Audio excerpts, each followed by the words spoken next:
বিবাহ করার পরে জেনায় লিপ্ত হলে তাকে বাঁচানোর কোনো পথ নেই। 1 মিনিট দেখাই। একজন গামেদিয়া সম্প্রদায়ের মহিলা এসে আল্লাহ রাসূলকে বলছেন, তাহিরনি ইয়া রাসূলুল্লাহ, আল্লাহ রাসূল আমাকে পবিত্র করেন। তখন আল্লাহ রাসূল বলছেন, ইরজিই, বাড়ি ফিরে যাও, ওয়াস্তাগফিরিল্লাহ, আল্লাহর নিকটে ক্ষমা চাও, অতুবি ইলাইহি, তুমি তওবা করো, তোমার পাপ ক্ষমা হয়ে যাবে। তখন মহিলা বলছে, আতুরাদ্দাদুনি কামারা দাদ্দা মাইজ ইবনে মালিক, মাইজ ইবনে মালিকের বিচার না করে তাকে ফিরিয়ে দিয়েছিলেন, সেভাবে কি আপনি আমাকে ফিরিয়ে দিতে চাচ্ছেন? অন্না হবলা মিনাজ জেনা, আমার পেটে অবৈধ সন্তান রয়েছে, দয়া করে বিচার করে দেন। তখন আল্লাহ রাসূল বললেন, ইরজিই ফরদেই হে, ইরজিই হাত্তা তালেদি, বাড়ি চলে যাও, যেদিন বাচ্চা সন্তান প্রসব হবে সেদিন আসো, বিচার করে দেব। মহিলা বাড়ি চলে গেল। সন্তান প্রসব হয়েছে। মুসলিম হাদিস গ্রন্থে এসেছে যে সবেমাত্র সন্তান প্রসব হয়েছে, তাকে ন্যাকড়ায় জড়িয়ে নিয়ে বাচ্চা নিয়ে বিচারালয়ে উপস্থিত। আল্লাহ রাসূল, এ দেখেন বাচ্চা প্রসব হয়েছে, বিচার করে দেন। তো দৃশ্য দেখে আল্লাহ রাসূল বললেন, ইরজিই, বাড়ি ফিরে যাও, ফরদেই হে, বাচ্চাকে দুধ খাওয়াও, যেদিন বাচ্চা দুধ ছেড়ে দিবে সেদিন আসো, বিচার করে দেব। মহিলা বাচ্চা নিয়ে বাড়ি চলে গেল। বাচ্চাকে 2 বছর দুধ পান করালো। 2 বছর পরে বাচ্চা নিয়ে বিচারালয়ে উপস্থিত। তখন বাচ্চার হাতে 1 টুকরা রুটি রয়েছে, প্রমাণ যে বাচ্চা এখন খাদ্য খেতে পারে। আল্লাহ রাসূল বাচ্চাটাকে একজন মুসলমানের হাতে সমর্পণ করলেন। বললেন, সঙ্গী সাথী, তোমরা একে মাঠে নিয়ে যাও, বুক পর্যন্ত গর্ত খুঁড়ে মাটিতে পুঁতে ইট ঢেল পাথর দিয়ে তাকে মেরে মেরে মেরে ফেলো। সাহাবীগণ বলছেন, আমরা তাকে মাঠে নিয়ে গেলাম, গর্ত খুঁড়ে বুক পর্যন্ত মাটিতে পুঁতে দিলাম, চতুর্দিক থেকে ইট ঢেল পাথর মারতে লাগলাম। খালিদ বিন ওয়ালিদ বলছেন, আমি একটা পাথর তার মুখের উপরে মারলাম, পাথরটা মুখে লেগে মুখ ফেটে রক্ত ছিটে খালিদের গায়ে লাগলো। খালিদ তাকে গালি দিয়ে বসলেন, ফাসাব্বাহা, খালিদ তাকে গালি দিয়ে বসলেন। আল্লাহ রাসূল বলেন, মালে না খালিদ, খালিদ তুমি গালি দিও না, লাকাদ তাবাত তাওবাতান লাহু তায়বা সাহেব মাগসিল্লাহ গফিরা লাহু। এই মহিলা এমন ক্ষমা চেয়েছে, এইরকম ক্ষমা যদি বড় থেকে বড় পাপী ক্ষমা চায় তাহলেও তাকে ক্ষমা করা হবে। খালিদ, শোনো, মদিনার সব লোককে যদি এর তওবা ভাগ করে দেওয়া হয়, সবার পাপ ক্ষমা হয়ে যাবে। এরপরে আল্লাহ রাসূল তার জানাজা করলেন, তার কাফন দাফন করলেন। পৃথিবীর এত বড় মানুষ তাকে বলতে পারলেন না যে ঠিক আছে যাও, তোমার পাপ ক্ষমা হয়ে গেছে, তোমার বিচার হবে না, তুমি বাড়ি চলে যাও। এই কথা বলতে পারলেন না। কথাটা আবার বলি, সবার কাছে হয়তোবা ধরা পড়েনি।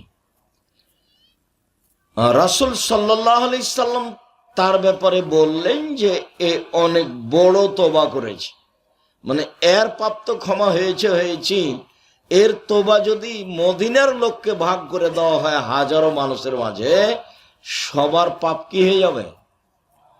ক্ষমা হয়ে যাবে। মানে এইটুকু কথা আপনাকে বুঝাতে পারলাম কি না, তোমরা বুঝেছো এই কথাটা?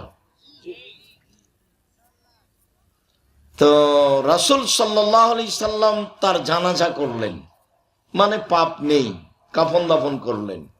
মূল কথা কি?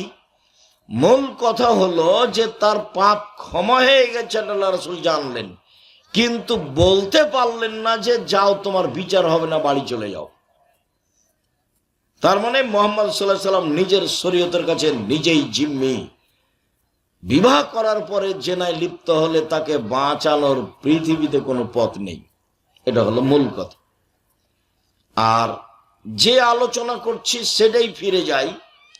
সেটা হলো এই যে জেনা মহাপাপ, মহা থেকে মহাপাপ, এরপরেও পাপ আল্লাহর সাথে জড়িত। আল্লাহকে যদি বলে, আল্লাহ আমার ভুল হয়ে গেছে, তুমি আমাকে মাফ করো, আর আমি জীবনও কখনো এই পাপে লিপ্ত হব না, তাহলে ইনশাআল্লাহ আল্লাহ তার পাপ ক্ষমা করে দিবেন। কিন্তু তুমি যে দোকানে বসে বললে যে ওই ভালো নয়, ও খারাপ, এটা ক্ষমা চাও তো দেখি মরা পর্যন্ত। এখনো বোঝা যায়নি কথা। দোকানে বসে যে বললে ও ভালো নয় ও খারাপ, এর নাম গীবাত। বোঝা যায় না ভাই? এমনি বৈঠকে আড্ডা পিঠে বলছে যে অমুক চেয়ারম্যান খারাপ, দুনিয়ার দোমুখা বদের গোড়া এই সেই। তো এই যে মানুষের বদনাম করা হলো, এইটা যদি আল্লাহর কাছে ক্ষমা চায়, আল্লাহ ভুল হয়ে গেছে, আমি অমুকের বদনাম করেছি, তুমি আমাকে মাফ করো, তো এইটা কি এভাবে ক্ষমা হবে? এটা ক্ষমা হবে না এভাবে। যদি আল্লাহ ক্ষমা করে দেন তাহলে আল্লাহ হবেন অত্যাচারী, জালেম, তার মানে আল্লাহ ক্ষমা করবেন না। তো এটা ক্ষমা চাওয়ার বুদ্ধি কি? তোমাদের কাছে কি জানা আছে বলেন তো মুরব্বী, আপনাদের কাছে কি জানা আছে? যার বদনাম করেছে তার কাছেই ক্ষমা নিতে হবে। আচ্ছা, ক্ষমা নিল না, মারা গেল, তাহলে কি হবে? তাহলে কিয়ামতের মাঠে নেকি দিয়ে পরিশোধ করতে হবে। এর নাম বদনাম, এর নাম গীবাত, যেটা এখন অহরহ স্বাভাবিক ব্যাপার। বদনাম মানুষের কাছে ভারী কাজ নয়। বদনাম কেউ করলে আর একজনকে শুনতে ভালো লাগে, বদনাম কেউ করলে আর একজনকে শুনতে ভালো লাগে। আর যার বদনাম করছে ও যদি আর শত্রু হয় তাহলে বলবে আরো বলো তো, আরো বলো তো, আরো কি কি ঘটনা বলো, ওকে খুব ভালো লাগছে কেন, ওর খারাপ সেটা বলছে। আবু হুরায়রা রাদিয়াল্লাহু তাআলা আনহু বলেন, রাসূল সাল্লাল্লাহু আলাইহি ওয়াসাল্লাম একদিন বললেন, হাল তাদরুনা মাল গীবাত, সঙ্গী সাথী বলতে পারো গীবাত কাকে বলে? আল্লাহ নবী বলছেন তার সাহাবীদেরকে, সঙ্গী সাথী বলতে পারো গীবাত কাকে বলে? সঙ্গী সাথী বলতে পারো বদনাম কাকে বলে? তো সাহাবীগণ বলছেন আল্লাহ রাসূলুহু আলাম, জি না, আমরা বলতে পারি না গীবাত কাকে বলে। তখন আল্লাহ রাসূল বলছেন, যিকরুকা আখাকা ওয়া ইয়াকরাহ, তুমি তোমার ভাইয়ের কোনো কথা বলছো, ও যদি শুনতে পাই তাকে যদি খারাপ লাগে, এটাই হলো গীবাত। আপনি আমার কথা বলছেন, আমি যদি শুনতে পাই, আমাকে যদি খারাপ লাগে, এটাই হলো গীবাত। বোঝা গেল না গীবাত কাকে বলে? তখন সাহাবী বলছেন, আর এটা ইমকান আফি মা আকলো, আল্লাহ রাসূল, ও যদি চুরি করে থাকে, আমি যদি বলি চোর, তাহলেও কি গীবাত? আল্লাহ রাসূল, ও যদি জেনা করে থাকে আর আমি বলি জেনা করেছে, তাহলেও কি গীবাত? তখন আল্লাহ রাসূল বলছেন, শোনো, ইনকানা ফি মাতাকুল পাকা দিগতাবতাহু, তুমি যেটা বলছো সেটা যদি ও করে থাকে তাহলে গীবাত। ওয়াইল্লাম ইয়াকুন মাতাকুল ফাকাত বাহাত্তাহু, আর যদি চুরি না করে থাকে আর তুমি বলো, তাহলে অপবাদ। দুইটার শাস্তি দুই রকম। যদি গীবাত হয় তাহলে তার পাপ আল্লাহর দরবারে ক্ষমা হবে না, যার গীবাত করা হয়েছে তার কাছে ক্ষমা নিতে হবে, আর না হলে বিচারের মাঠে নেকি দিয়ে বুঝিয়ে দিতে হবে। এটা হলো গীবাত। আর অপবাদ, ও করেই নিয়ে কাজ, তবু আমি বলে বেড়াচ্ছি, তখন একে ৮০ লাঠি পিটাতে হবে। আর মুফাসসির সাহেব যদি নবী রাসূলের নামে মিথ্যা তাফসীর করে, তাহলে মুফাসসির সাহেবকে ৮০ ১৬০ লাঠি পিটাতে হবে।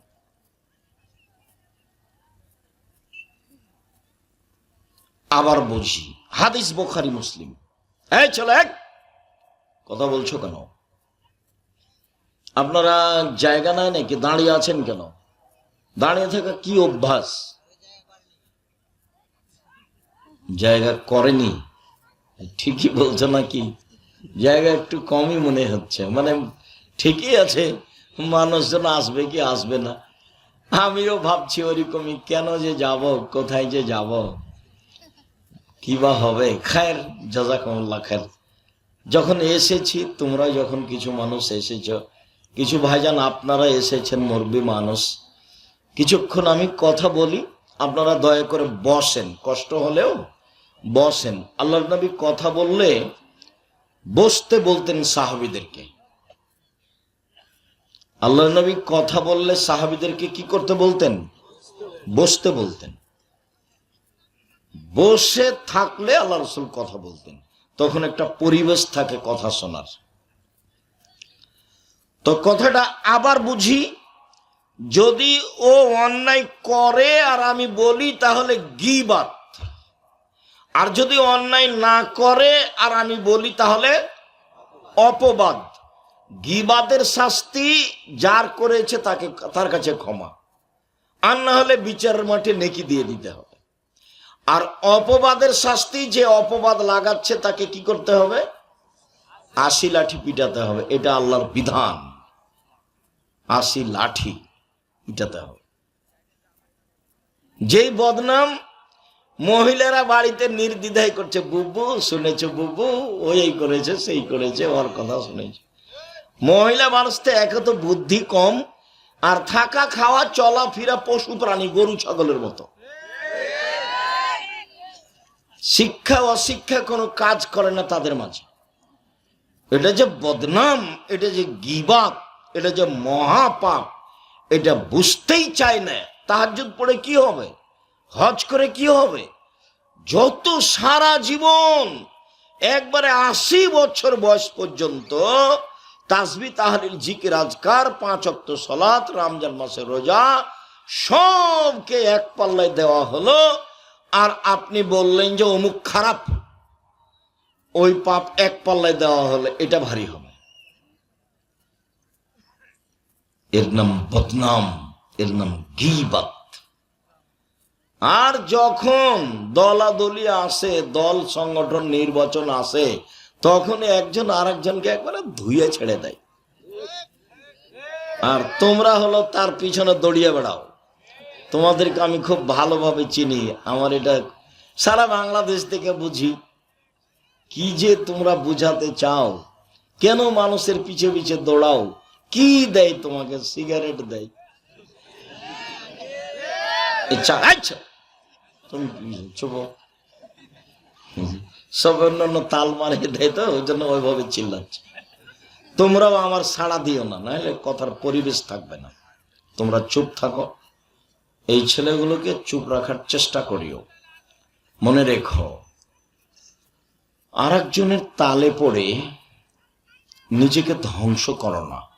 উপার্জনের পথ 4টা, একটা দিনমজুরি, একটা চাকরি, একটা জমি চাষ, একটা ব্যবসা। যেভাবেই হোক নিজে উপার্জন করি, হালাল খাই থাকি, 5 ওয়াক্ত সালাত আদায় করব, হালাল রুজি উপার্জন করব, কোরআন তেলাওয়াত করব, আড্ডা পিটব না, জান্নাত হবেই ইনশাল্লাহ, হবেই হবে। 5 ওয়াক্ত সালাত, নামাজ, হালাল রুজি, কোরআন তেলাওয়াত, আড্ডা পিটা হারাম, জান্নাত হবেই। আড্ডা পিটা 2 ধরনের। একটা হলো দোকানে বসে আড্ডা পিটা, কারো বদনাম করা, হ্যাঁ করে হাসা, ল্যাংটা মেয়ে নাচছে তাকে দেখা, এ হলো আড্ডা পিটা। আর একটা হলো মোবাইলে ঘন্টার ঘন্টা তুমি ল্যাংটা মেয়ে দেখছো, বড় মোবাইল হাতে আছে, তুমি নিজেকে মোবাইলের কাছে জিম্মি করেছো, তোমার বুদ্ধি বিবেক কাজ করে না, তুমি পশু প্রাণীর মতো থাকো। বুঝেও বুঝে না ওরা, অন্তর আছে বুঝে না, দেখেও দেখে না ওরা, চক্ষু আছে দেখে না, শোনেও শোনে না ওরা, কান আছে শোনে না। উলাইকা কালা আনাম, তারা পশু প্রাণীর মতো, তারা গরু ছাগলের মতো, তারা কুকুর শ্রীর মতো, ভালো মজাল বরং তার চেয়ে খারাপ। পশু প্রাণীর মতো, গরু ছাগল কুকুর স্ত্রীগুলোর মতো হ্যাঁ করে হাসছে, দোকানে বসে আছে ঘন্টার ঘন্টা, ল্যাংটা মেয়ে নাচছে, কি যে বলছে ধুলায় অন্ধকার। আর বাপ মা তো বুঝে না যে ছেলে আমার জবাব আমাকে দিতে হবে। বাপ মার তো এটা মাথাতে নেই, বাপ মাও পশু প্রাণীর মতো খাগে থাকে, খায়, আগে এভাবে দিন চালায়। ছেলে যে তার, মেয়ে যে তার, তাকে জবাব দিতে হবে, এইটাই হিসাব নেই। সম্মানিত দিনী ভাই বোন, বলছিলাম গীবাত মহাপাপ, সুদ মহাপাপ। যত পাপ আছে দুনিয়াতে, সুদের পাপের যে ভাষা, এইরকম ভাষা কোনো পাপের নেই। সবচেয়ে বড় পাপ শিরক, ভাষা এমন নয়। দ্বিতীয় মহাপাপ হলো পিতা মাতার অবাধ্য চলা, কিন্তু ভাষা সুদের মতো নয়। তৃতীয় মহাপাপ হলো মিথ্যা সাক্ষী দেওয়া। রাজশাহী জেলে বহু মানুষ আছে 20-30 বছর থেকে নিজেই জানে না আমি কেন জেলে। জজ জানে না ঘটনা কি, উকিল জানে না ঘটনা কি, সাক্ষী জানে না ঘটনা কি। সাক্ষীকে 50,000 টাকা দিয়েছে আর বলেছে এভাবে সাক্ষী দিবা। সাক্ষী দিয়ে নেমে এসে আমার কাছ থেকে টাকা নিয়ে বাড়ি চলে যাওয়া। তো সাক্ষী বলছে যে যেভাবে বলতে বলবে সেভাবেই বলবো, টাকা তো 50,000 পাচ্ছি। তখনও বলছে আমি 2 চোখে মারতে দেখেছি। তো যার ব্যাপারে বলছে ও সেদিন ওই গোদাগাড়িতেই ছিল না, কিন্তু মিথ্যা সাক্ষী। পৃথিবীতে তৃতীয় মহাপাপ মিথ্যা সাক্ষী, মানুষকে হত্যা করা মহাপাপ। কিন্তু ভাষা সুদের মতো নয়। সুদের কি ভাষা?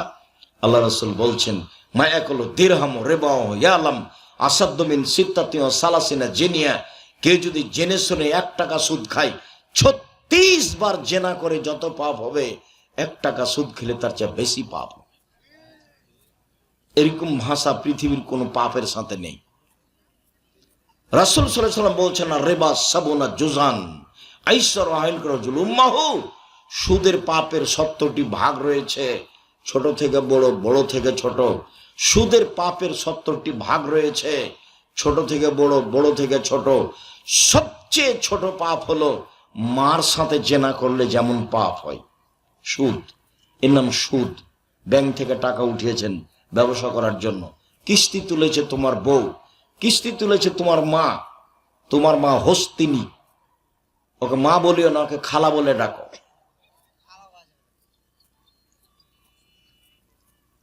সুদের পাপের তুলনায় পৃথিবীতে কোনো পাপই নাই এরকম ভাষার। অবাক হতে হয়, শিরক মহাপাপ কিন্তু ভাষা এরকম নয়। বাপ মায়ের অবাধ্য চলা মহাপাপ, কিন্তু ভাষা এমন নয়। মানুষকে হত্যা করা মহাপাপ, কিন্তু ভাষা এমন নয়। আল্লাহ রাসূল বলছেন কে যদি জেনে শুনে 1 টাকা সুদ খায়, 36 বার জেনা করে যত পাপ হবে, 1 টাকা সুদ খেলে তার চেয়ে বেশি পাপ হবে। আল্লাহ রাসূল বলেন সুদের পাপের 70টি ভাগ রয়েছে, ছোট ভাগ হলো মার সাথে জেনা করলে যেমন পাপ হয়, এর নাম সুদ। রাসূল সাল্লাল্লাহু আলাইহি ওয়াসাল্লাম প্রত্যেক দিন 5 ওয়াক্ত সালাতে সালাম ফেরার পূর্বে বলতেন আল্লাহুম্মা ইন্নী আউযু বিকা মিনাল মা'সামি ওয়াল মাগরাম। আল্লাহ তোমার কাছে বাঁচতে চাই বড় পাপ হতে, আল্লাহ তোমার কাছে বাঁচতে চাই ঋণ কর্জ হতে, আল্লাহ তোমার কাছে বাঁচতে চাই বড় পাপ হতে, আল্লাহ তোমার কাছে বাঁচতে চাই ঋণ কর্জ হতে, আল্লাহ তোমার কাছে বাঁচতে চাই বড় পাপ হতে, তোমার কাছে বাঁচতে চাই ঋণ কর্জ হতে। ব্যাংকে লোন নেওয়াই মানেই সুদ। লোন নিবা কেন? চকলেট বিক্রি করে খাবা। আমি চকলেট বিক্রি করতে বলেছি, এর অর্থ এই নয় যে চকলেট বিক্রি করেই খেতে হবে। আমি বলেছি চকলেট বিক্রি মানে সবচেয়ে কম পয়সার ব্যবসা, যাতে করে ব্যাংক থেকে লোন নেওয়া লাগবে না। কম থেকে কম পয়সার ব্যবসা করো, রুজি হবে ইনশাআল্লাহ। যেটুকু বলছিলাম, সুদ যত বড়ই পাপ হোক না কেন, কোটি কোটি টাকা মানুষ সুদ খেয়েছে, রাতে বলছে আল্লাহ আমি সুদের পাপ বন্ধ, লেনদেন বন্ধ করলাম, তুমি আমাকে মাফ করো। আজ থেকে আমি জিন্দেগিতে আর কোনোদিন সুদ খাবো না। ইচ্ছা করলে আল্লাহ ক্ষমা করে দিবেন। কেন? এই পাপ কার সাথে জড়িত? আল্লাহর সাথে জড়িত। তুমি যে দোকানে বসে আড্ডা পিটে আর একজনের বদনাম করলে, তুমি তো বলো আমার চাচা মানুষই নয়, কি নিয়ে তোমার চাচার সাথে গন্ডগোল বেঁধে গেছে? সেই যে চাচাকে একবারে ধুইয়ে ফেলছো আর বড় ভাইকে হিসাব নাই, দিন রাত বদনাম করেছে। মুখ বন্ধ রাখবে আজকের পরে। এই ছেলে, পশু প্রাণীর মতো থাকো কেন? মানুষের বদনাম করো কেন? মানুষ তো আমাকেও গালি দেয়। গালি দেয় মানে কি? আমার মা দিয়ে শুরু করে, দিয়ে যখন শেষ করে তখন আমি আবার রিং দিয়ে বলি ভাইজান টাকা কি মোবাইলের শেষ হয়ে গেছে? আর মনে হয় কিছু গালি ছিল, আপনি বা থাকলে ওটা দিয়ে নেন, বলার থাকলে বলে নেন। আমি কোনদিন কারো কথা গায়ে নি না। ওর কথা, ওর বদনাম, ওর গীবত আর আমার গায়ে কোনো কাজ করে না। আমার জীবনের ত্যাগ, মানুষের প্রতিশোধ নেব না।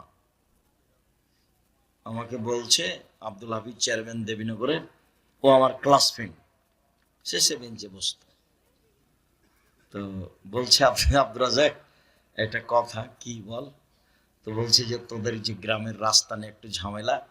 তখন আমি বলছি ভাই তুই যা, আমাদের যখন বাড়ির সামনে যাবি তখন রাস্তা ওইভাবে নিয়ে চলে যাবি, আবার এইভাবে আসবি, ভিতরে চলে যাবে, আবার আসবে, কোনো আপত্তি নেই, আমার কোনো আপত্তি নাই। আর যদি বলিস যে কি করতে হবে, তাহলে এন্তাজ মেম্বার যেটা বলবে সেটাই করিস। বলে তোরা আসবি না? বলে আমরা এইসব সামাজিক বৈঠকে যাই না, এসব কাজে যায় না, যা ভালো লাগবে করবে। আমার বাপ বলেছে যে ছেলের ভাগ্যকে আমি নিয়ে এসেছি, ছেলের জন্য চিন্তা করতে হবে কি করে খাবে না খাবে। আমার বাপ আমাদের জন্য চিন্তা করতেন না, আমি নিজেও আব্দুল্লাহ, আব্দুর রহমান, আব্দুর রহিমের জন্য চিন্তা করি না। ওরা দুনিয়াতে এসেছে, ওদের তাকদির নিয়ে এসেছে, কি করে ওরা খাবে উপরওয়ালা জানে।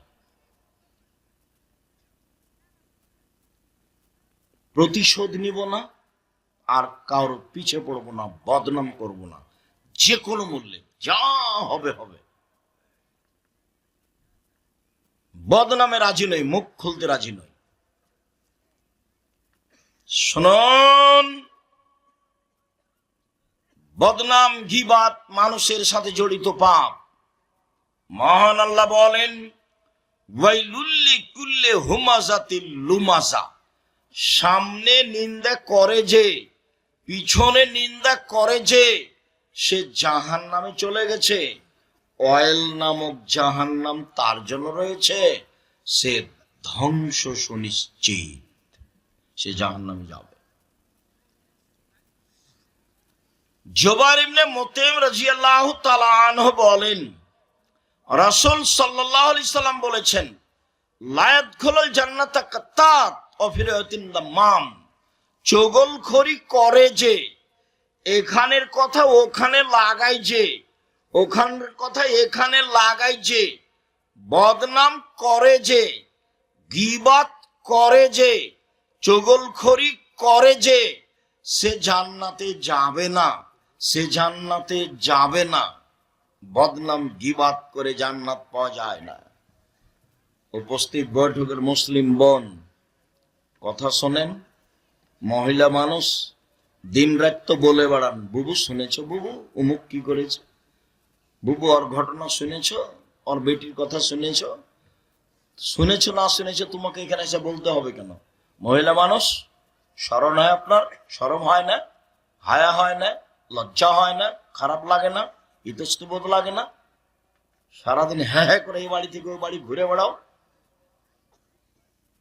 হিসাব নাই, নিকাশ নাই, সলাত নাই, নামাজ নাই, পর্দা নাই, পুশিদা নাই, ঢং ঢং করে এখানে ওখানে ঘুরো আর মানুষের বদনাম করো। তোমার স্বামী নেই, তোমাকে স্বামী বাধা দেয় না, তোমার বাপ নেই, তোমার বাপ তোমাকে বাধা দেয় না। জন্ম দিতে পারলেই বাপ হওয়া যায়? প্রসব করাতে পারলেই মা হওয়া যায় নাকি? বাপের জিম্মেদারি 4টা, মায়ের জিম্মেদারি 4টা। আল্লাহ রাসূল বলছেন যে ওই বাপ আর আমি জান্নাতে একসাথে থাকবো। কোন বাপ? আল্লামাহুন্না, যে বাপ তার মেয়েকে বিদ্যা শিখিয়ে দিল, ও আদাবাহুন্না, শিষ্টাচার শিখিয়ে দিল, ও আহসানা ইলাইহিন্না, তার সাথে ভালো আচরণ করলো, ও যাওয়াজাহুন্না, তার বিবাহ দিয়ে দিল। আমি মুহাম্মদ সাল্লাল্লাহু আলাইহি সাল্লাম আর ওই পিতা, ওই বাপ জান্নাতে একসাথে থাকবে। এইভাবে আঙ্গুল দুটো যেমন জমা লেগে আছে, একসাথে থাকবে এই পিতা আর মুহাম্মদ সাল্লাল্লাহু আলাইহি সাল্লাম। কি? মেয়েকে শিষ্টাচার শিখিয়ে দিয়েছে। তো এই বাড়ি ওই বাড়ি ঘুরে বেড়া হ্যাঁ হ্যাঁ করে হাসা, এটাই হলো শিষ্টাচার হলো এটা? এই বাড়ি ওই বাড়ি যাওয়ার মানুষের বদনাম করে, এটা শিষ্টাচার হলো? বড় নখ রাখা এটা শিষ্টাচার হলো? নখে নেইল পালিশ দেওয়া এটা শিষ্টাচার হলো? ইহুদি খ্রিস্টানদের পতিতালয়ের মেয়েরা নখে নেইল পালিশ দেয়, ইহুদি খ্রিস্টানদের পতিতালয়ের মেয়েরা নখে নেইল পালিশ দেয়, ইহুদি খ্রিস্টানদের পতিতালয়ের মেয়েরা নখে নেইল পালিশ দেয়। তোমার নখে নেইল পালিশ কেন? এই মেয়ে, তোমার নখটা বড় কেন? তোমার বাপ নাই? তুমি হিন্দুর মেয়ে? তোমার বাপ দেখে না? জন্ম দিতে পারলে বাপ হওয়া যায়। সেই শিষ্টাচার কাকে বলে? তুমি ভুরু তলে চিকন করে রেখেছো কেন? তোমার বাপ দেখতে পায় না? তুমি দাঁত ছিলে ফাঁকা ফাঁকা করে রেখেছো কেন? তোমার বাপ দেখতে পায় না? তুমি মাথায় পরচুলা দিয়ে বড় খোপা দেখাচ্ছ কেন? তোমার বাপ দেখতে পায় না? তোমার বাপ কি করে? জন্ম দিতে পারলেই বাপ হওয়া যায়? জন্ম দিতে পারলেই বাপ হওয়া যায় না। এক, বিদ্যা শিখাতে পারলে বাপ হওয়া যায়। দুই, শিষ্টাচার শিখাতে পারলে। তো মাথার চুল খুলে এদিক ওদিক ঘুরছে, তার নামে কি শিষ্টাচার? ভ্যানিটি ব্যাগ নিয়ে চিকন বোরখা পরে চলে যাচ্ছে বাজারে গোদাগাড়ি, তার নামে কি শিষ্টাচার? শিষ্টাচার কি জিনিস? শিষ্টাচার কি জিনিস? বাপ তাকে কি শিখালো? মায়ের জিম্মেদারি চারটে, বহুদিন বলেছি, বক্তব্য দিলেই বলি। জাবের রাদিয়াল্লাহু তাআলা বলছেন, আল্লাহর নবী বললেন, মদিনায় এসেছি, বাড়িতে যাব। বললেন সবাই এখানে থামো, সকালে যাব। আমি বললাম, আল্লাহর নবী, আমি নতুন বিবাহ করেছি, বাড়ি যেতে অনুমতি দেন। আল্লাহ রাসূল বললেন, কুমারী মেয়ে বিবাহ করেছ না তালাক প্রাপ্ত মেয়ে বিবাহ করেছ? আমি বললাম, তালাক প্রাপ্ত মেয়ে বিবাহ করেছি। কুমারী মেয়ে কেন বিবাহ করলে না? তখন আমি বললাম, আল্লাহর নবী, আমার আব্বা উহুদের যুদ্ধে শহীদ হয়েছেন, 9 জন মেয়ে রেখে গেছেন, আমার 9টা বোন আছে। আল্লাহর নবী, আমার আব্বা উহুদের যুদ্ধে শহীদ হয়েছেন, 9 জন মেয়ে রেখে গেছেন, আমার 9 জন বোন আছে। তাদের মতো কম বয়সের মেয়েকে বিবাহ করা পছন্দ করিনি 4টা কারণে। এই ছেলে,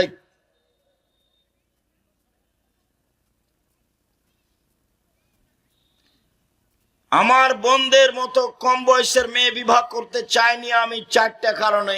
এক, লিতুয়াল্লিমাহুন্না, আমার স্ত্রী যেন আমার বোনদেরকে বিদ্যা শিখাতে পারে। 2, লিতুয়াদ্দিবাহুন্না, আমার স্ত্রী যেন আমার বোনদেরকে শিষ্টাচার শিখাতে পারে। 3, লিতুরাজ্জিলাহুন্না, আমার স্ত্রী যেন আমার বোনদেরকে সাজগোজ করে পরিপাটি করে রাখতে পারে। 4, লিতাকুমা আলাইহিন্না, আমার স্ত্রী যেন আমার বোনদেরকে পাহারা দিতে পারে। তার নাম মা। মা কাকে বলে? 1, বিদ্যা শিখাতে পারে বাচ্চাকে। 2, শিষ্টাচার শিখাতে পারে। 3, সাজগোজ করে পরিপাটি করে রাখতে পারে। 4, বাচ্চাকে পাহারা দিতে পারে। তার নাম মা। এবার তুমি বলো,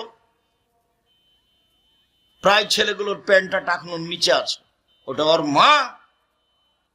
বাপে বিবাহ দিয়েছে, স্বামীর কাছে গেছে, তাই বাচ্চা হয়েছে। ও তো জানে না মা কাকে বলে।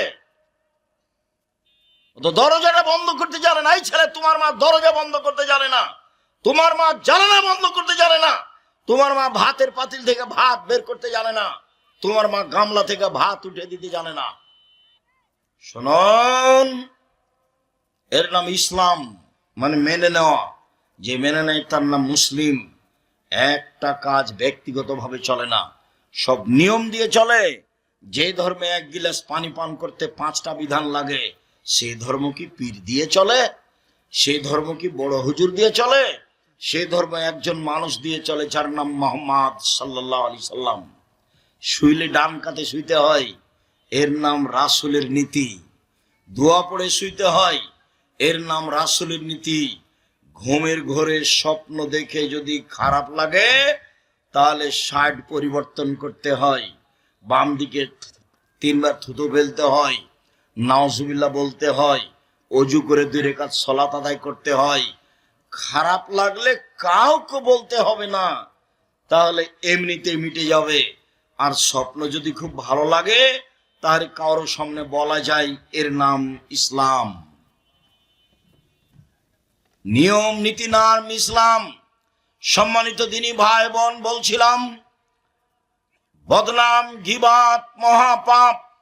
মহান আল্লাহ বলেন, ইয়া আইয়ুহাল্লাযীনা আমানু ইজতানিবু কাসীর মিনায-যান, হে পৃথিবীর মানুষ, তোমরা মানুষের উপরে ধারণা করা থেকে বেঁচে থাকো। ইন্না বাযাদ-যান ইসম, কিছু ধারণায় পাপ হয়। ধারণা, ও মনে হয় আমার কথা বলেছে, ও মনে হয় আমার ব্যাপারে কিছু করেছে, এর নাম ধারণা। ধারণাই করো না, ধারণাই মহাপাপ। রাসূল সাল্লাল্লাহু আলাইহি ওয়াসাল্লাম বলছেন, ইয়াকুমুয যান্না ফাইন্না যান্না আকযাবুল হাদিস। পৃথিবীর মানুষ ধারণা থেকে বেঁচে থাকো, ধারণাই মহাপাপ। যা বলেছে বলেছে, আমার ভাবার প্রয়োজন নেই। রাসূল সাল্লাল্লাহু আলাইহি ওয়াসাল্লাম বলছেন, ওয়ালা তাজাসসু ওয়ালা তাহাসসু, মানুষের গোপন কথা কান লাগিয়ে শুনিও না। ওরা স্বামী স্ত্রী কি বলছে কথা কান লাগিয়ে শুনিও না। ওরা দুইজন কি বলছে তোমার শোনার প্রয়োজন নেই। রাসূল সাল্লাল্লাহু আলাইহি ওয়াসাল্লাম বলেছেন, কেউ যদি কারো গোপন কথা কান লাগিয়ে শোনে তাহলে তার কানে জাহান্নামের আগুন দিয়ে শীষে তামাকে গলিয়ে কানে ঢেলে দেওয়া হবে। মানুষের গোপন কথা শোনা হারাম। পরের বাক্যে আল্লাহ রাসূল বলছেন, মানুষের দোষ ত্রুটি উদ্ঘাটন করো না। বসো, খবরদার কেউ তোমরা এই বাদাম নিয়ে আসবা না। এখানে বাদাম খাবার, বসে থাকবা, বাদাম কিনতে যাওয়া, এটা নয়। কিছুক্ষণ অপেক্ষা করো, এমনিতে অল্প কিছুক্ষণ পরে বক্তব্য শেষ হয়ে যাবে। কোনো কাজ দেখায়ও না, তোমার কাজ দেখার জন্য এখানে আমি আসিনি। তুমি দোকানে বসে আড্ডা পিটছো, তুমি ইতর শ্রেণীর মানুষ। তোমাকে যদি আমি ইতর শ্রেণীর প্রমাণ না করতে পারি, বক্তব্য দিব না। তুমি নিম্ন শ্রেণীর মানুষ, তোমাকে আর তোমার বাপকে আমি অশিক্ষিত প্রমাণ করতে না পারলে বক্তব্য দিব না। 90 সাল থেকে বলে আসছে এ কথা, কি বুঝাতে চাও? গ্রামে বসবাস করো, সেই জন্য মনে করো যে আমি পশু প্রাণী হয়ে বসবাস করব? তা করবা কেন? মানুষের মতো হয়ে বসবাস করবা। কেউ কোনো জায়গায় থাকা আসলে তাকে সম্মান করতে শিখবা, তাকে মূল্যায়ন করতে শিখবা। কি বলছেন সেটা শুনবা। আমি তো পশু প্রাণী নই, আমি গরু ছাগল নই, আমি মানুষ, আমার দাম আছে। মরলে আমার বিচার হবে, গরু ছাগলের বিচার হয় না, কুকুর শ্রীগালের বিচার হয় না। আমি মানুষ, মরলে আমার বিচার হবে। তবে অল্প কিছুক্ষণ সময় মূল্যায়ন করার চেষ্টা করি। জামিয়া সালাফে সাংবাদিক এসেছে, তা আমাকে জিজ্ঞাসা করছে। আমি তো সাধারণত কারো মুখামুখি হই না। আমি কি কাজে বসেছিলাম, ওরা এসে ঢুকেছে। ঢুকে বলছে, আপনি আব্দুর রাজ্জাক বিন ইউসুফ? জি। তা আপনার সাথে কিছু কথা ছিল। কি কথা? তো পুরাতন একটা কথা জিজ্ঞাসা করছে। তুমি তোমার সাংবাদিক করা, তোমার রুজি হারাম, কোনো কাজ করে কোনো কাজ করতে পারো না, ভিক্ষা করে খাও, এ কাজে এসেছো কেন? মানুষের দোষ ত্রুটি উদ্ঘাটন করো কেন? সাংবাদিকতা করে তোমার কে খেতে বলেছে? দুনিয়াতে আর কোনো কাজ পাও না, ভিক্ষা করে খাওয়া কেন? মানুষের বাড়িতে কাজ করে খাওয়া, কিষান কামলা দিয়ে দিন গেলে 500 টাকা পাওয়া যাবে, কিষান কামলা দিয়ে খাও। কিষান কামলা দিয়ে খাওয়া কেন? বাপের জমি আছে, জমি চাষ করে খাও, কাজ করে খেতে শিখো। ঢোড্ডামি করে, ফাইজলামি করে, শয়তানি করে, ধোকাবাজি করে, মানুষের সাথে অন্যায় অবিচার করে, মানুষের দোষ ত্রুটি উদ্ঘাটন করে, পেপার পত্রিকা লিখে অল্প দিন বাঁচতে এসে জাহান্নাম কিনে নিও না।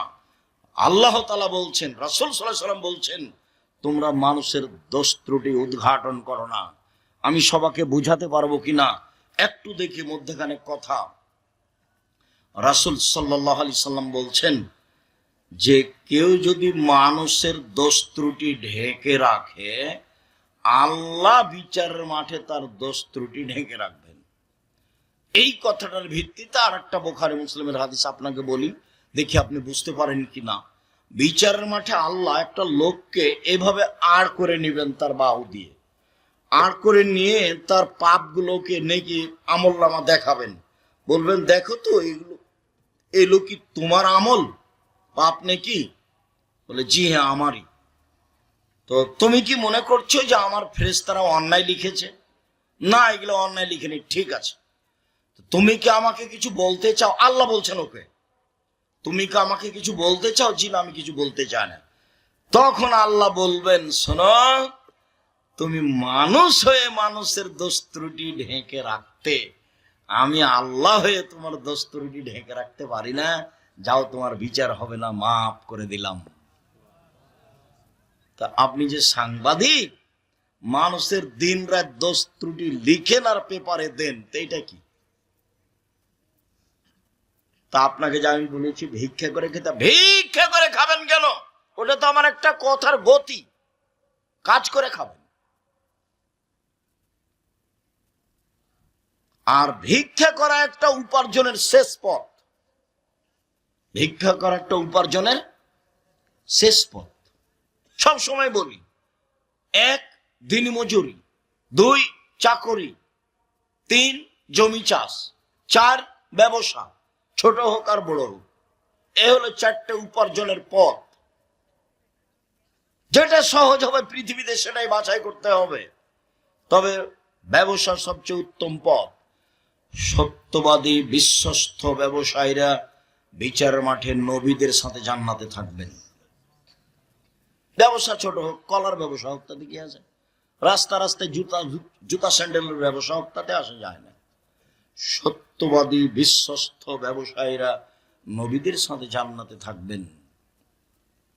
সত্যবাদী বিশ্বস্ত ব্যবসায়ীরা নবীদের সাথে জান্নাতে থাকবেন। তো মিথ্যা কথায় ব্যবসা করে যে বলে 300 টাকা দামের কিনা কাপড় অথচ 200 টাকা, আল্লাহর এর কি হবে? ঢাকা বায়তুল মোকাররমের চতুর্দিকে জুমার দিনে কাপড় বিক্রি হয়। তো একজন বলে পাঞ্জাবি, আরেকজন বলে 3000, এভাবে তারা চিল্লায়। একজন বলে পাঞ্জাবি, আরেকজন বলে 3000। সন্ধ্যা পর্যন্ত বিক্রি করেছে। বাড়ি যাচ্ছে আর বলছে, লাভ যে হয়েছে না আজকে। সে পাঞ্জাবির দাম তো 300 টাকা, কত দিয়ে বিক্রি করেছে? 3000। খুব হিসাব করছে, টাকা অনেক। বিশ্বাস করেন আপনি, 3 মাস পরে গিয়ে দেখেন লোকটা নয়, দোকানও নয়, ব্যবসা নেই, সব উড়ে গেছে। প্রতারণা আমি বুঝতে না পারি, কিন্তু প্রতারণা আল্লাহ বুঝেন। কিভাবে তোমাকে ধ্বংস করা লাগবে সেই পথঘাট তার জানা আছে, আমার জানা নেই, তোমার জানা নেই। ব্যবসা করো সৎভাবে। ব্যবসা মানুষের উপকার, ব্যবসা অসহায় মানুষের পাশে দাঁড়ানোর পথ পন্থা। সাহল ইবনে সাদ রাদিয়াল্লাহু তাআলা আনহু বলেন, রাসূল সাল্লাল্লাহু আলাইহি সাল্লাম বলেছেন, মাইয়াজমানিল মা বাইনাল লাহিয়া ওয়া মা বাইনা রিজলা আজমাউল জান্নাহ।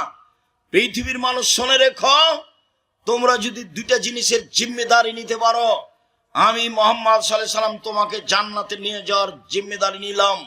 কিভাবে জান্নাতে নিয়ে যাব সেটা আমার ব্যাপার।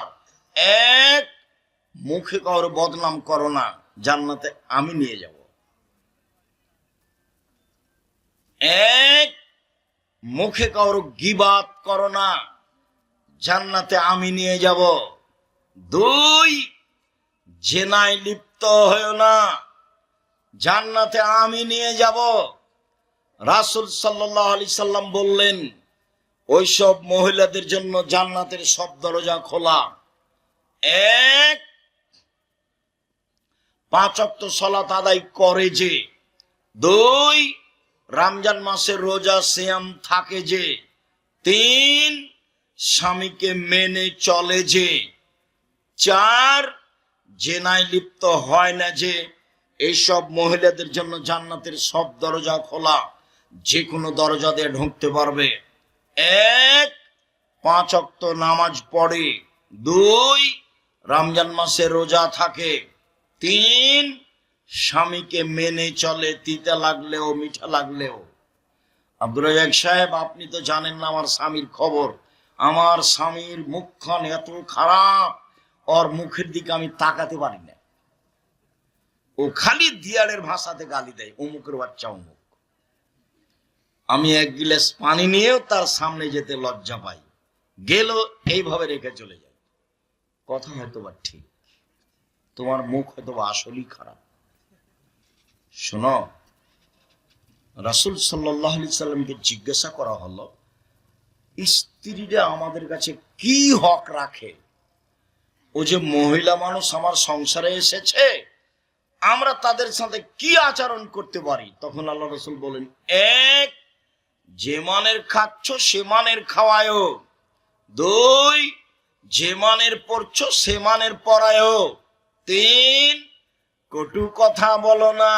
কটু কথাই বলা যায় না, গালি তো বহু দূরের কথা। আর তোমার মুখের ভাষা তো তুমি খুব ভালো বোঝো। কথাটা শেষ করি, মাথায় খুব একটা দ্রুত কথা ঘুরছে। তিন, কটু কথা বলো না, ঠোঁট মোটা বলো না, রং কালো বলো না, দেখতে খারাপ লাগে এই কথা বলো না। চার, মুখের উপরে মারো না। পাঁচ, নিজের বাড়ি ছাড়া কোথাও থাকতে দিও না, যেতে দিও না। চাঁপাইনবাবগঞ্জ জেলার রাজশাহী অঞ্চলের লাহের খাওয়া বেটি ছেলের বাতিল। মাস মাস বাপের বাড়ি গিয়ে থাকে, এটা চলবে না।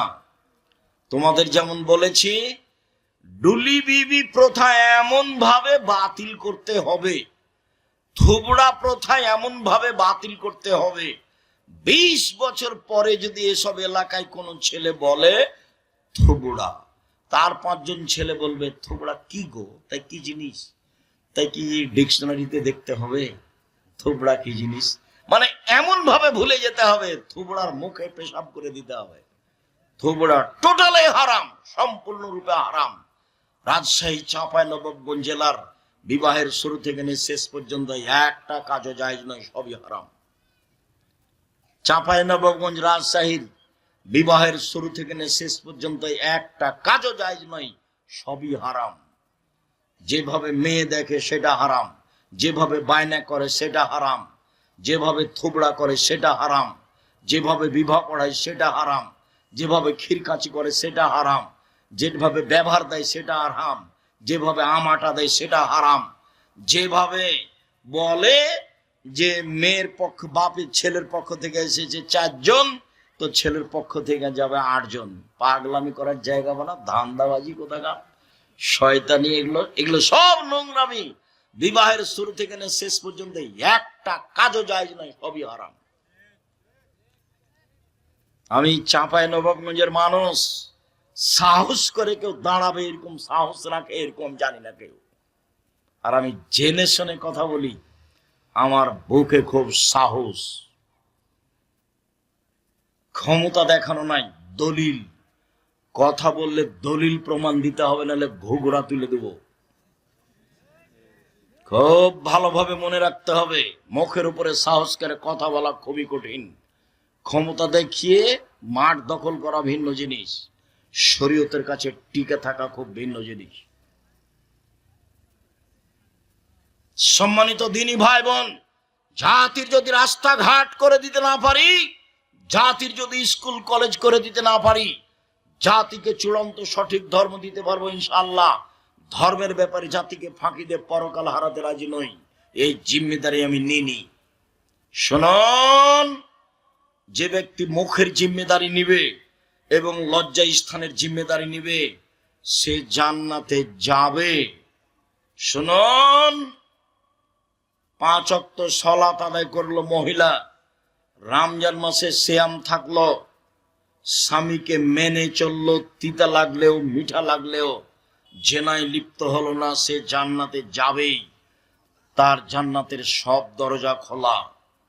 আপনি স্ত্রীকে গালি দিতে পাবেন না, কটু কথা বলতে পাবেন না, মারতে পাবেন না, নিজের বাড়ি ছাড়া কোথাও থাকতে দিবেন না, শ্বশুর বাড়ি যেতে পাবে না, খালার বাড়ি বাপের বাড়ি যেতে পাবে না, খালার বাড়ি যেতে পাবে না, দাদির বাড়ি যেতে পাবে না, জরুরি প্রয়োজন ছাড়া বাড়ি ত্যাগ করতে পারে না। যদি যায়ও তোমার শ্বশুর বাড়ি, যদি তোমার স্ত্রী যায়, তুমিও সাথে যাও, সকালে যাবা বিকালে চলে আসিও। আর বিবাহের বাড়িতে পাঠানোর কোনো প্রশ্নই আসে না, বিবাহের বাড়িতে পাঠানোর কোনো প্রশ্নই আসে না।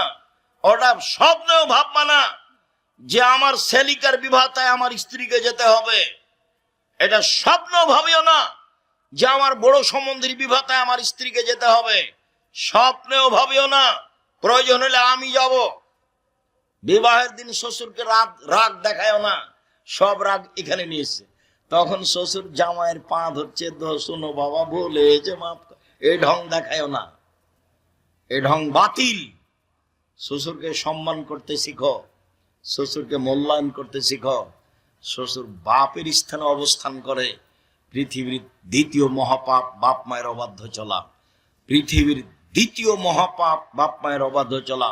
ভুলেও মাকে গালি দিব না, ভুলেও বাপকে গালি দিব না। যা হবে হবে, বন্যায় সব ভেসে যাক, চাকরি চলে যাক, অর্থ সম্পদ কেটে যাক, স্ত্রী আমাকে ছেড়ে চলে যাক, তাতে আসে যায় না।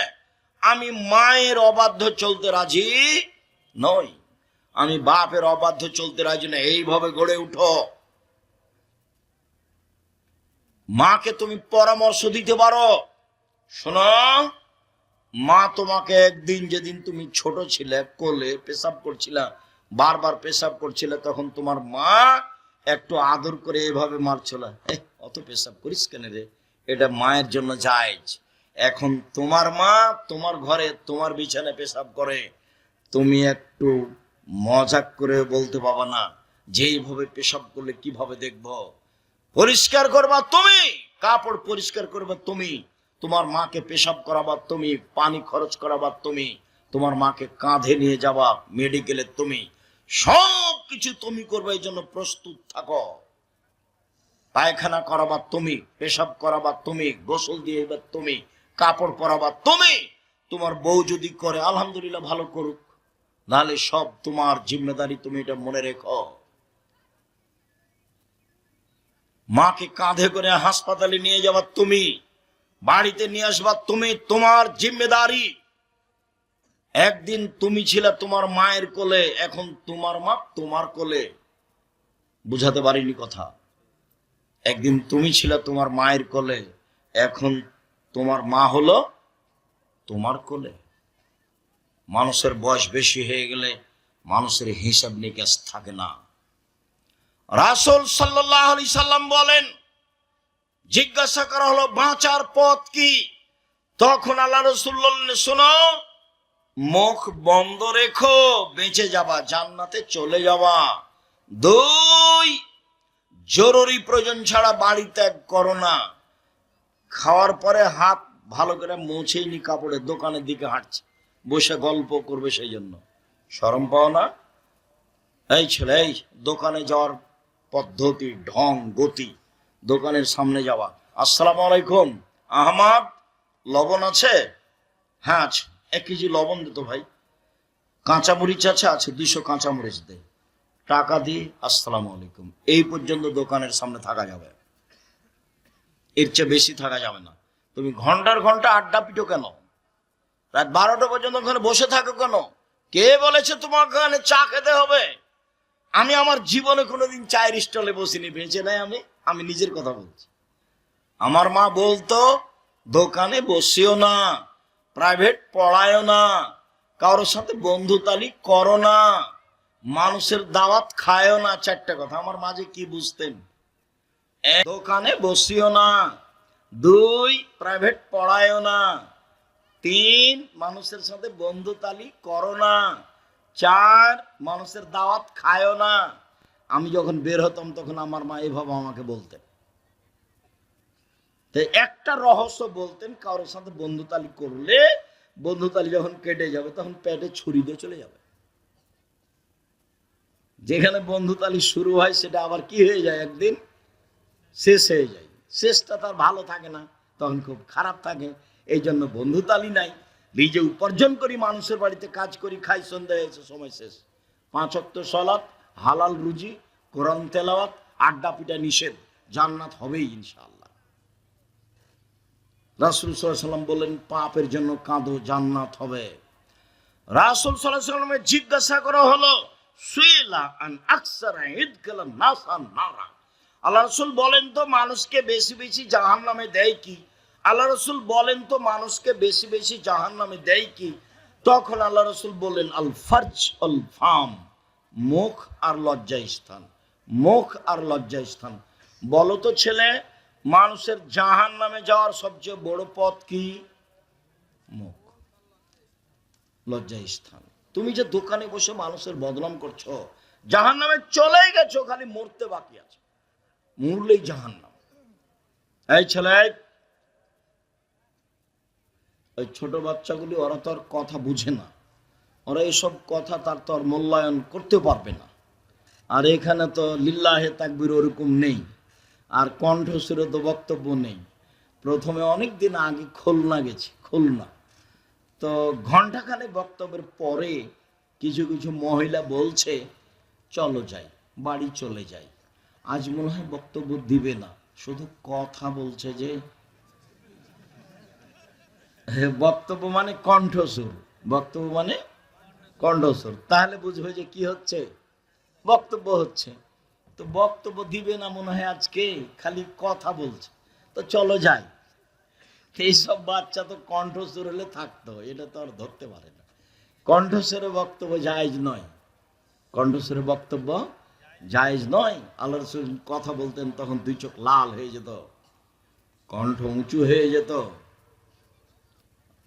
রাগ বেড়ে যেত, যেন তিনি সৈন্য দলকে ধমক দেখাচ্ছেন, এই করতে হবে, সে করতে হবে। এটা ছিল তার বক্তব্যের গতি। রাসূল সাল্লাল্লাহু আলাইহি ওয়াসাল্লাম বলছেন, সঙ্গী সাথী বলতে পারো মানুষকে পিছন দিক থেকে ধাক্কা মেরে জাহান্নামে নিক্ষেপ করে কি? সঙ্গী সাথী বলতে পারো মানুষকে পিছন দিক থেকে ধাক্কা মেরে জাহান্নামে নিক্ষেপ করে কি? বলতে বলতেই আল্লাহ রাসূল তার জিহ্বাটা ধরে নিয়েছেন। দেখো, জিহ্বা মানুষকে পিছন দিক থেকে ধাক্কা মেরে জাহান্নামে নিক্ষেপ করে, মানে বদনাম, মানে গীবাত। একদিন আয়েশা রাদিয়াল্লাহু তাআলা আনহা বলছেন, আল্লাহর নবী আপনি তো সাফিয়ার খুব প্রশংসা করছেন, সাফিয়া সুন্দরী মহিলা, সাফিয়া বুদ্ধিমতী মহিলা, সাফিয়া বড় ঘরের মেয়ে, এত প্রশংসা করেন কেন? ও তো সাইজে খাটো। এটা হলো বদনাম। এটা কি? বদনাম। ও তো সাইজে খাটো। যেমন এই কথা বলেছেন, আল্লাহ রাসূল বলছেন, আয়েশা লাকাত কুলতে কালিমাতান লা মাজাদ ফিল বাহরি লা মাজাদাতহু, তুমি এমন একটা কথা বলেছো আয়েশা, এই কথা যদি সাগরে ফেলে দেওয়া হয় তাহলে পুরো সাগরের পানি ঘোলা হয়ে যাবে। আমাদের মহানন্দা পদ্মা নদীতে কত পানি আছে, এই কথাটা ফেললে ঘোলা হবে, আমরা তো এটা বুঝতে পারি না। আল্লাহ রাসূল বলছেন যে খাটো কথাটা যদি সাগরে ফেলে দেওয়া হয় তাহলে সাগরের পানি কি হয়ে যাবে? ঘোলা হয়ে যাবে। সম্মানিত দিনী ভাই বোন, আমি এই বিষয়ে অনেক কথা থাকলেও আজকের জন্য কথা গুটিয়ে নিচ্ছি। এই ছেলে, থামো, তোমাদের সাথে আমার জরুরি কয়েকটি কথা তোমাদের সাথে। তার এক নম্বর কথা হলো, যে কোনো মূল্যে নামাজ পড়তে হবে, যে কোনো মূল্যে। মানুষের জীবনে একটা কাজ আছে, অত জরুরি কাজ মানুষের জীবনে আর নেই। বলতো সেটা কি? নামাজ। আমার দাদি নামাজের উপরে খুব কঠোর ছিলেন, খুব বেশি কঠোর, নামাজের উপরে খুব বেশি কঠোর ছিলেন। তা আমার মা নতুন বউ বাড়িতে এসেছে, আমার দাদি আমার মাকে ঘর লিপতে বলেছে। তো আমরা তো সবাই ঘর লেপা ভালোই বুঝি। তা আমার মা লিপতে লিপতে কাছাকাছি শেষ, তখন আজান হয়েছে। তা আমার দাদি বলছেন যে হাত ধুয়ে নে, দিয়ে নামাজ পড়ে বাকিটুকু লেপবি। তখন আমার মা বলেছে যে কয়েকবার হাত ঘুরালি তো হয়ে যাবে, শেষ করে নিয়ে নামাজ পড়ব। যেমন এই কথা বলা, আমার দাদি উঠে গিয়ে একবারে কয়েক কিল, হ্যাঁ আমি বলছি হাত ধুয়ে নিয়ে নামাজ পড়তে, আর তুই বলছিস যে আর দুই একবার হাত ঘুরালে হয়ে যাবে। অবাক হয়ে গেলাম তোর সাহসে, অবাক হয়ে গেলাম, অবাক হয়ে গেলাম তোর সাহসে। আগে হাত ধুয়ে নে, নামাজ পড়, তারপরে বাকিটুকু লিখতে হবে। জীবনের নামাজের সাথে কোনো আপোষ নেই। একটা জিনিস মাথায় রাখতে হবে, সব ইবাদত নির্ভর করে সালাত নামাজের উপরে। নামাজ যদি পড়ি তাহলে একটা ফকিরকে 10টা টাকা দিয়েছিলাম, সেই নেকিটা পাবো। আর যদি নামাজ না পড়ি তাহলে ফকিরকে টাকা 10টা কি হবে, কেটে দিবেন, ওটা বাতিল। এই অবাক ইবাদত। এই জন্য অজু করে পড়তে হয়, পানি নেই, তায়াম্মুম করে পড়ো। বলে মাটি নেই, এমনিতেই পড়ো। দাঁড়িয়ে পড়তে হয়, দাঁড়িয়ে থাকা যায় না, বসে থেকে পড়ো। বসে থাকা যায় না, শুয়ে থেকে পড়ো। তারপরে কেবলার দিকে মুখ করে পড়তে হলে কেবলা বোঝা যায় না, এমনিতেই পড়ো। পরিষ্কার কাপড় পরে নামাজ পড়তে হয়, পরিষ্কার কাপড় নাই, যাতে পেশাব পায়খানা লেগে আছে সেটা পরেই পড়ো। বলে কোনো কাপড়ই নাই, উলঙ্গ হয়ে আছে, বলে এভাবেই পড়ো। অবাক ইবাদত, অবাক। পৃথিবীতে ভিন্ন ধরনের ইবাদত হলো সালাত, নামাজ। একটা কাজের সাথে কখনো আপোষ করবেন না, সেটা হলো 5 ওয়াক্ত সালাত।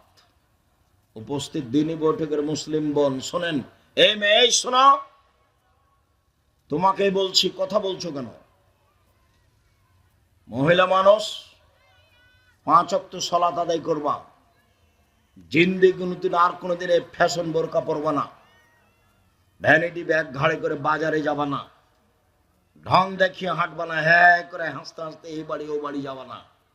নিজের বাড়ি আছে, পেশাব আছে, পায়খানা আছে, সব ব্যবস্থা আছে, খাওয়ার ব্যবস্থা আছে, এখানে থাকবা। নিজেকে কন্ট্রোল করতে শিখো, পশু প্রাণীর মতো বসবাস করো না।